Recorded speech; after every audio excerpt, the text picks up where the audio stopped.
As we talk about sex post 52, I want to bring in Robert Levithan. He's a psychotherapist and the author of The New 60. So, Robert, hi, thanks for joining us. Pleasure.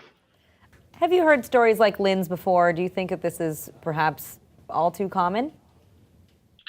I think that this is a new phenomenon in the sense that people, because of the internet age, people are more aware of what's possible. So I think there are more people who are realizing there are outlets for their sexual awakening. I think that most of us were brought up in an environment, certainly generationally for Lynn and for me, that we were taught a lot of guilt and shame around sexuality, and things weren't talked about, and so we would internalize these values, and it could inhibit us in our later lives.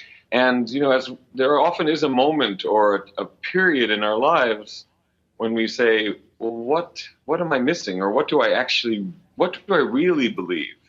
We get to re-examine things. Therapy is a good way to do that, other practices, and sometimes we just say, well, why not now? Robert, you've said that sex can actually become better with age. How come?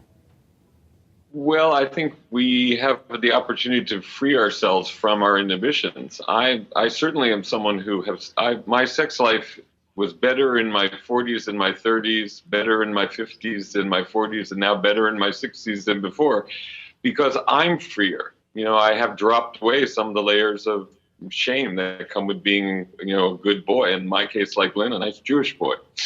And that can certainly be, incredibly therapeutic, I think, for a lot of people, and a good way of releasing things is finally just getting them down on paper, letting them out. And Robert, do you think that the internet is a good introductory step for a lot of people? I think it's to be creative and honor who you are and what modalities appeal to you.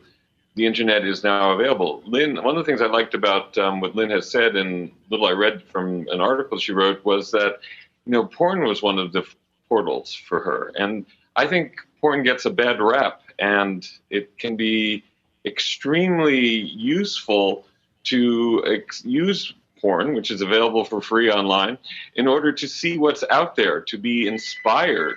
Very often people will see things and go, oh, I never thought of that. And some things will look really hot, and some things will be like, I don't want to go there.